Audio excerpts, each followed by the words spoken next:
se do të përballen mungesë të energjisë elektrike. Kemi edhe armiq të natyra ndryshme.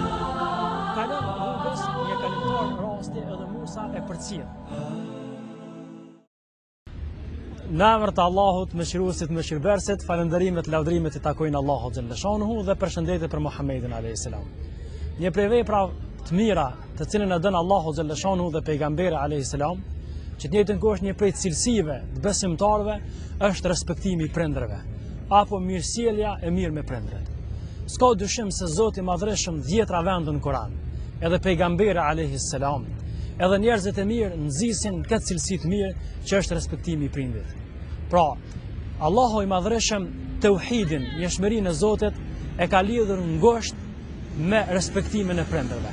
Për këtë arsye Allahu xhallashanuhu në Kur'an ka thonë: "Wa qada rabbuka alla ta'buduhu illa iyyah wa bil walidayni ihsana."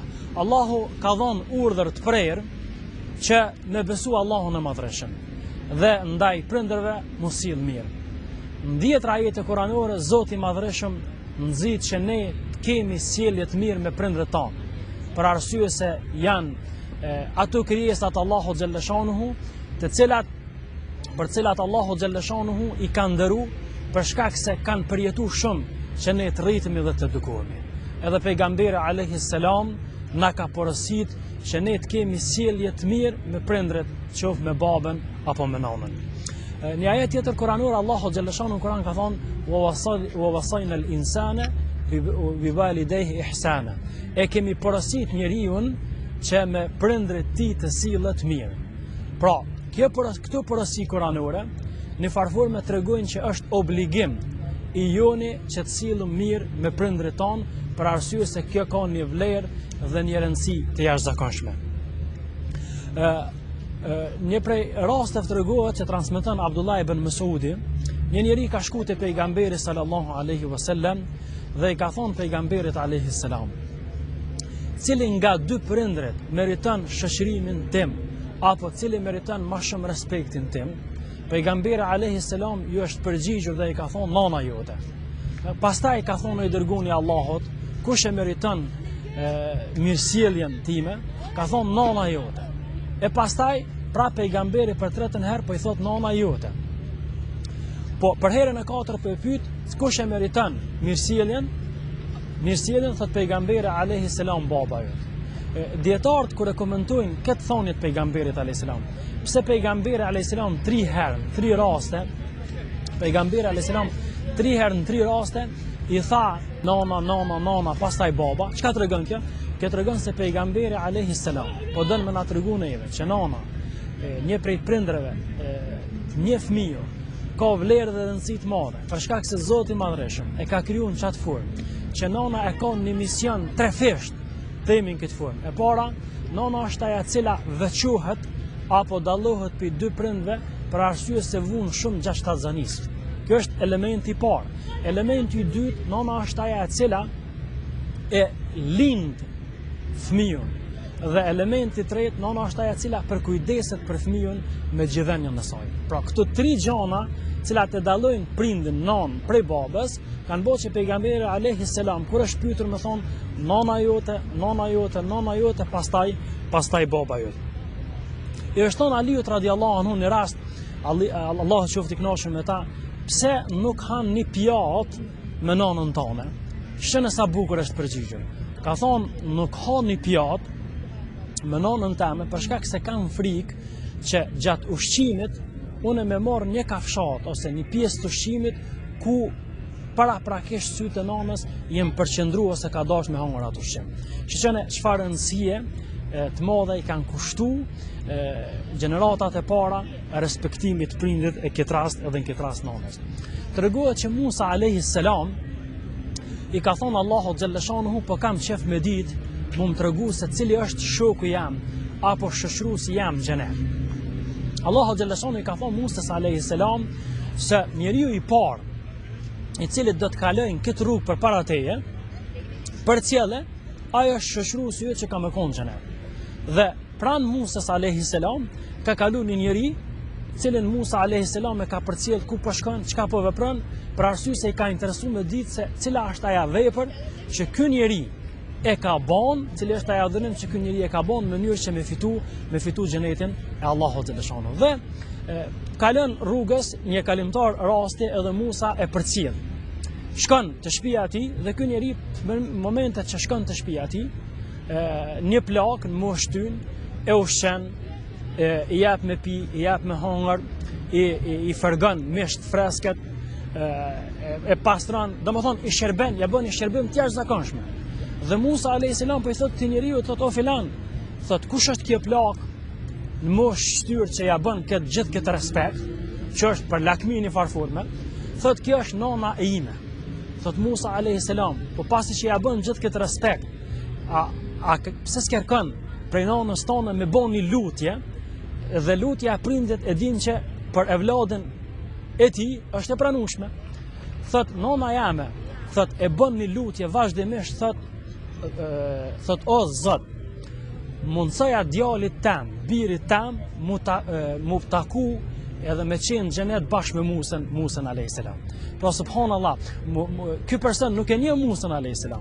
As Musa nuk e njeh në kuptimin me emrin dhe mbi emrin kush është. Po për shkak të kësaj kërkesë të Musës a.s. Allah shën rëndësinë kur njeriu e respekton prindin, atëherë e fiton në farforme kënaqësinë e Allahut xhaleshanu dhe të njëjtën kohë nëse prindi lutet mirë për këtë evlat hajret që ka mirësjellje të mirë me prindin, atëherë Allahu xhaleshanu ja pranon lutjen. Zoti në Kur'an është interesant, një ajet kuranore shpreh në këtë formë ku ka kërkuar prej secilit prej neve, për gjithë neve besimtarëve që mu lut në raport me prindrit.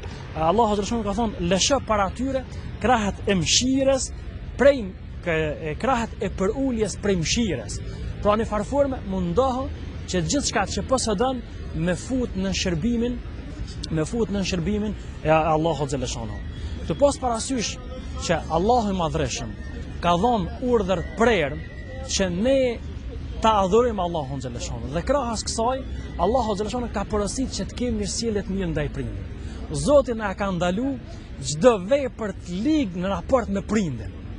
Asha Allahu xhaleshanu ka ndaluar edhe gjonat më të mëta. Ka thonë wala taqul lahuma uffin.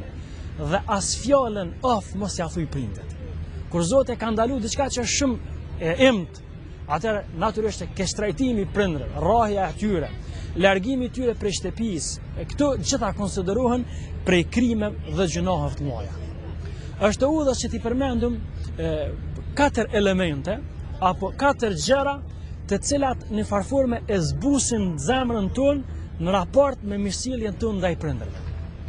E para e këtyre 4 gjërave është që ne t'i kujtojmë kujtimet e themirisë. Të mundohemi që moshën që kemi ne të kthehemi pak mbrapa dhe ta kujtojmë se si ka vujt nona jonë me neve, apo si kanë vujt prindrit tonë me neve, se ata kanë pas mirësjellje të mirë me neve, se ata kanë nejt pa gjumë që ne në farforme të rritemi, të edukohemi dhe bëjmë një jetë lumtur.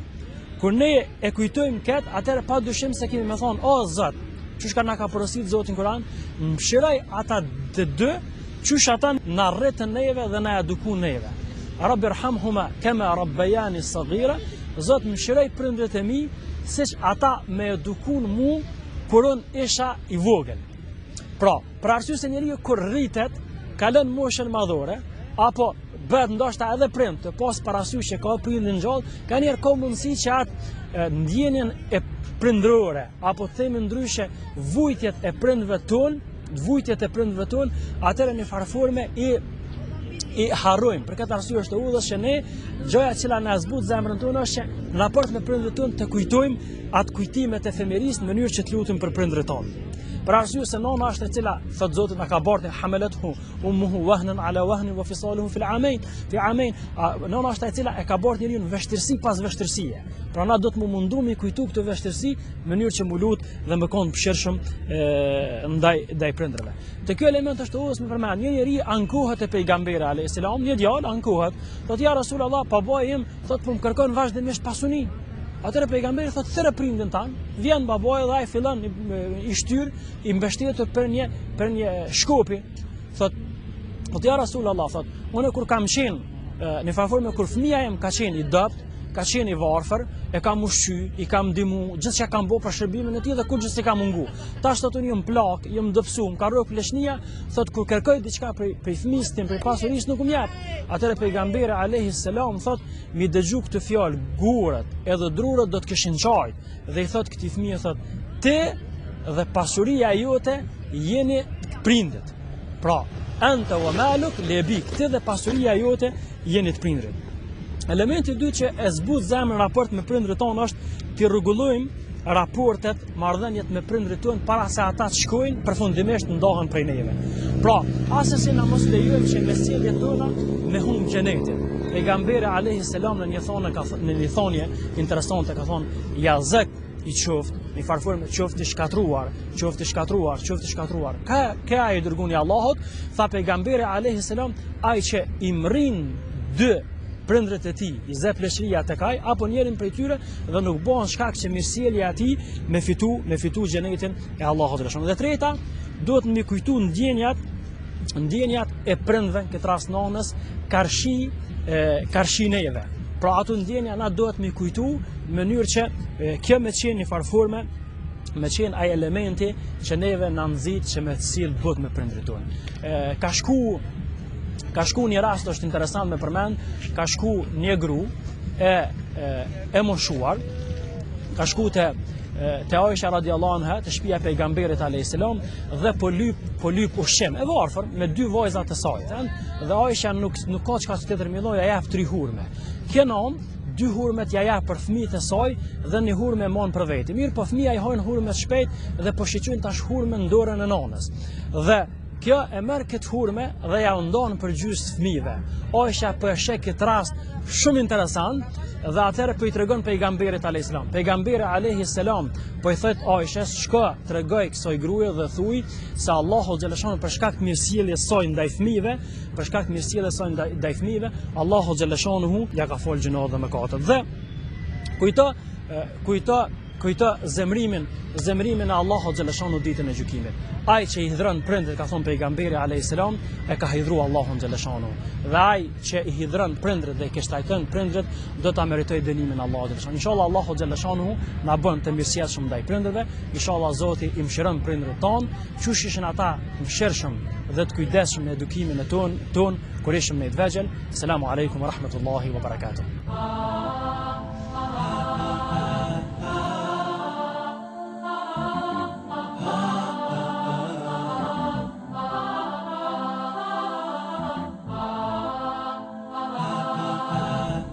Dhe do të përballën mungesë të energjisë elektrike. Kemi edhe meq të natyra ndryshme. Kalon rrugës një kalimtar rasti edhe Musa e përcjell.